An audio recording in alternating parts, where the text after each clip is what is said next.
Hello à tous, j'espère que vous allez bien. Vous connaissez le format. Déjà, on a toujours le soleil, ça fait vraiment plaisir. Et en gros, je remplace pendant une semaine entière mon daily par un modèle récent, une voiture moderne. Et en 10 minutes, vous allez tout savoir sur ce modèle. Et aujourd'hui, je suis trop content. J'ai un vrai coup de cœur. C'est la petite Hyundai Inster. Je ne sais pas si vous la connaissez. Bon, si vous avez cliqué, c'est qu'elle vous intéresse. Mais je ne m'attendais pas à ça. Et j'ai un vrai coup de cœur. La première fois que je l'ai vue, c'était à sa World Premiere, il y a de ça peut-être déjà 3-4 mois. Et j'avais été surpris. Je ne m'attendais pas à grand chose. Elle est un peu passée sous les radars, totalement par rapport à la R5, parce qu'on parle quasiment que de la R5. Et finalement, quelle grande surprise. Alors on aime ou on n'aime pas la bouille. Moi j'ai tendance à dire que les bagnolards, les gens vraiment totalement passionnés d'automobile, ils vont peut-être la détester parce que c'est aux antipodes de ce qu'est une voiture passion. Et finalement, je l'adore. Et vous savez, sur POA, on a fait aussi un essai où on est allé loin, on est allé jusqu'à Caen. On l'a mis à côté d'une Twingo rétrofitée et Renault l'adore aussi. Allez voir aussi cette vidéo. Et là en 10 minutes, je vais vous dire tout mon ressenti en une semaine avec cette petite voiture. Déjà c'est sa bouille. Honnêtement, il y a un côté symétrique sur l'avant avec ces deux petits phares et aussi par rapport à l'arrière, pareil sur les pixels. Ça fait maintenant pas mal de temps avec la gamme Ioniq que ces pixels sont arrivés. On va les voir à l'arrière. Je l'ai un peu nettoyé, mais je ne mens pas, j'ai beaucoup roulé, donc elle est un peu sale. Et donc pixels et petits phares aussi de position qui sont ici. Alors avec le téléphone, vous savez, ça clignote, mais vous inquiétez pas, ça reste allumé tout le long.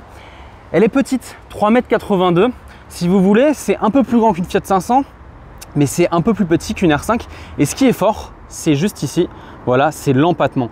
C'est-à-dire que en ayant fait une voiture plus petite, plus courte qu'une R5, ils ont réussi à avoir un empattement plus grand. Et ça, ça change tout sur les places arrière. On le voit, hein, regardez la porte, la taille de la porte aux places arrière. Il y a une place folle dans cette voiture.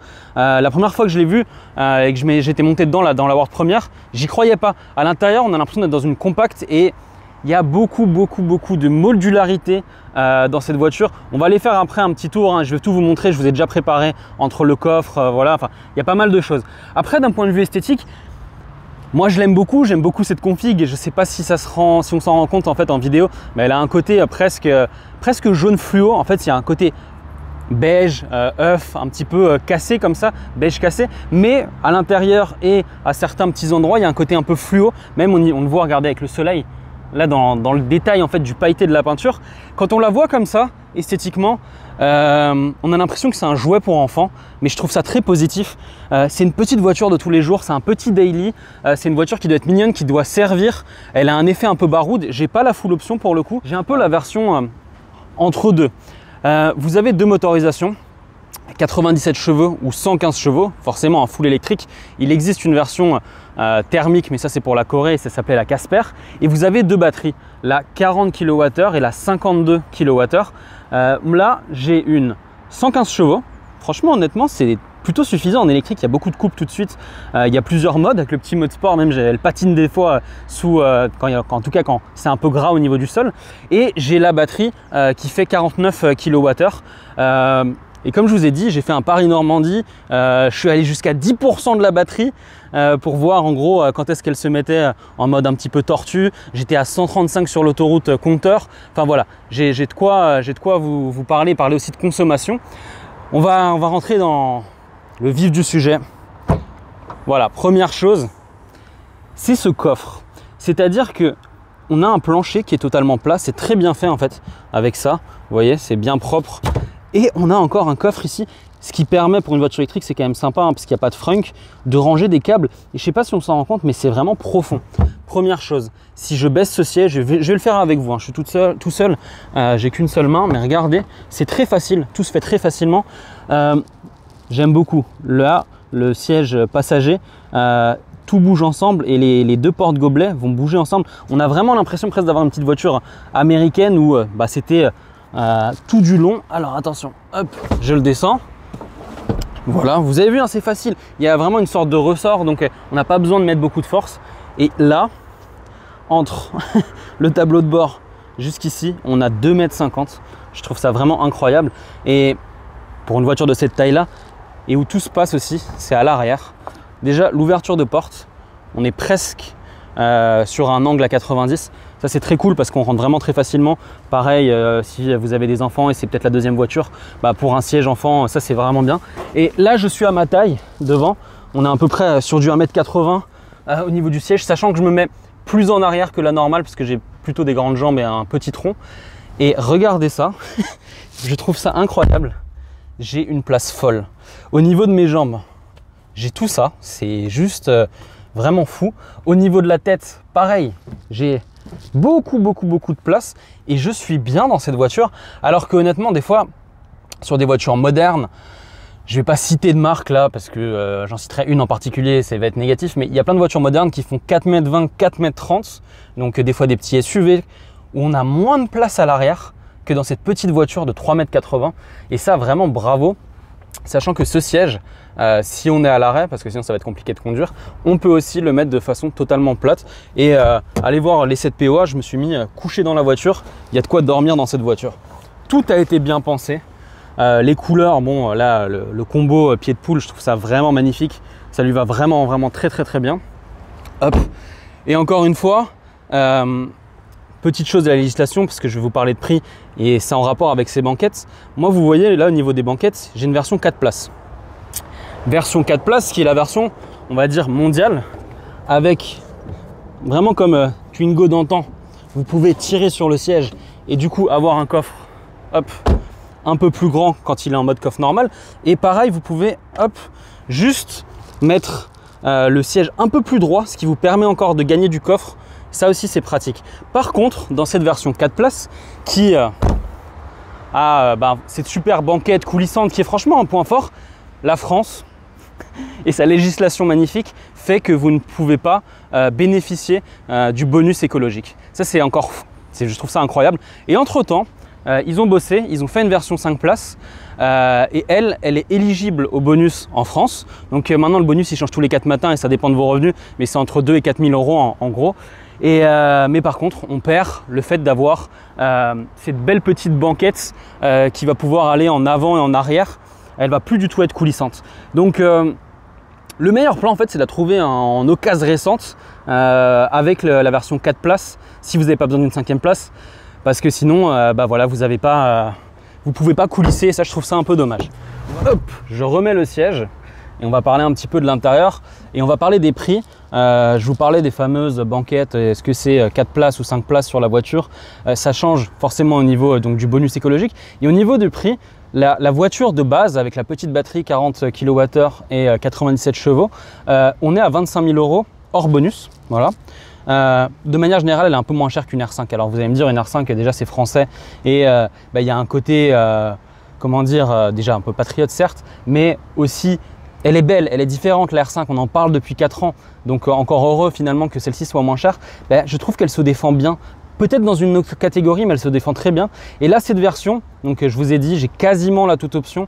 Je suis donc avec la batterie de 49 kWh, avec les 115 chevaux. Et là, je frôle presque les 30 000 euros, je tutoie les 30 000 euros. Mais ce combo, d'ailleurs on ne peut pas faire tous les combos qu'on veut en termes de couleurs. Ce combo pied de poule intérieur beige, je le trouve incroyable. Dites-moi ce que vous en pensez en commentaire. Le gilet jaune, il va très bien pour le coup.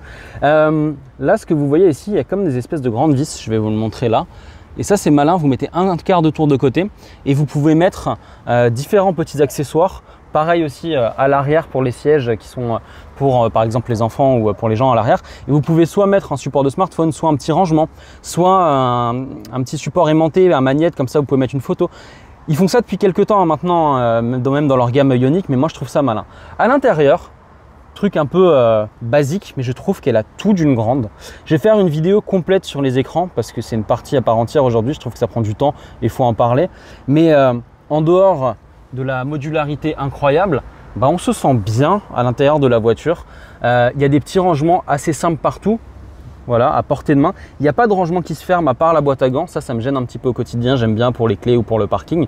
On retrouve un peu de carry-over de ce qu'on vous connaît déjà chez Ioniq avec des assez grands boutons. On retrouve aussi le système d'exploitation qui fait le taf, qui est assez fluide et qu'on aime bien maintenant chez Hyundai, comme vous voyez. Et ça aussi j'aime bien, c'est presque un fond d'écran. Mais à chaque fois on voit à peu près où on est et c'est assez esthétique. Il y a beaucoup de Il y a beaucoup de réglages, il y a beaucoup de boutons aussi. Hop, comme vous le voyez ici, si vous appuyez là, vous avez les fameuses normes GSR2. Il y a des raccourcis partout, ces 2 boutons étoiles, que ce soit sur le volant ou sur la planche de bord, ça c'est vachement bien. Les normes GSR2, ils ont fait des efforts, c'est-à-dire que si vous appuyez longtemps, plus de 3 secondes sur le bouton volume du volant, ça enlève la limitation de vitesse. Encore une fois, c'est pas parce qu'on a envie de rouler trop vite, mais c'est que des fois la voiture ne la lit pas très bien, et ça comme toutes les voitures de 2025. Et par exemple, pour tout ce qui est maintien de ligne, vous appuyez sur un bouton qui est à gauche, ça c'est bien.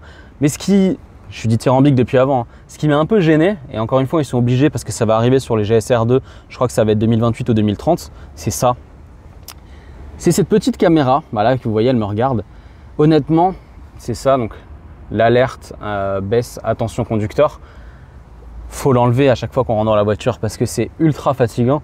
C'est-à-dire que c'est même pas si vous regardez, je ne sais pas, dehors ou trop votre téléphone ou votre écran. C'est-à-dire à peine on ne regarde plus la route, on n'a plus les yeux face à la route, mais même le compteur de vitesse en face de nous, quand on le regarde, elle bip en disant qu'on a une baisse d'attention. Et ça, je trouve ça dommage parce que j'adore cette voiture, honnêtement. Pour un daily, pour une voiture vraiment comme ça du quotidien, pour faire des petits trajets en électrique, c'est top. Mais le fait qu'elle bip comme ça, franchement, c'était assez embêtant. Après, en dehors de ça, je vais vous parler un petit peu consommation et recharge. Le bas blesse un peu par rapport à la concurrence. Elle prend quand du 85 kW en puissance de charge. Moi, je vous ai dit, j'ai fait des longs trajets, j'étais sur des charges 300 kW. Au mieux, j'ai fait du 77, ce qui est déjà pas mal, hein. Mais c'est vrai que par rapport à des petites concurrentes qui sont à 100, des fois 150, bien que la batterie soit petite, on aimerait charger un peu plus. Et le pire, c'est le 80-100 qui des fois reprend 45 minutes et ça, c'est un petit peu long. J'ai mis plusieurs fois à zéro, je crois qu'en tout j'ai peut-être fait 600 ou 700 km parce que la voiture avait même pas 500 bornes quand je l'ai prise, elle était neuve. Là, ça c'est du mixte hors autoroute, on va dire, jusqu'avec des routes ville, campagne et du 110 à peu près avec un peu des bouchons. Je suis à 13 kWh, ce qui est très correct. Sur autoroute, à 135 parce que le compteur est un peu faussé, j'étais à peu près à 21 kWh. Ce qui est plutôt, sachant qu'il fait 0 degré, chauffage, voiture un peu chargée avec du matos, c'est plutôt correct. Honnêtement, à part ces normes GSR2, mais elle y peut rien, j'ai pas grand chose à lui reprocher. Et moi, la question que j'ai envie de vous poser, c'est R5 ou Inster. Je suis très curieux de vous lire en commentaire. Voilà, abonnez-vous à la chaîne, c'est important. Il y a des vidéos toutes les semaines. En plus des shorts, allez voir aussi les vidéos POA qu'on fait.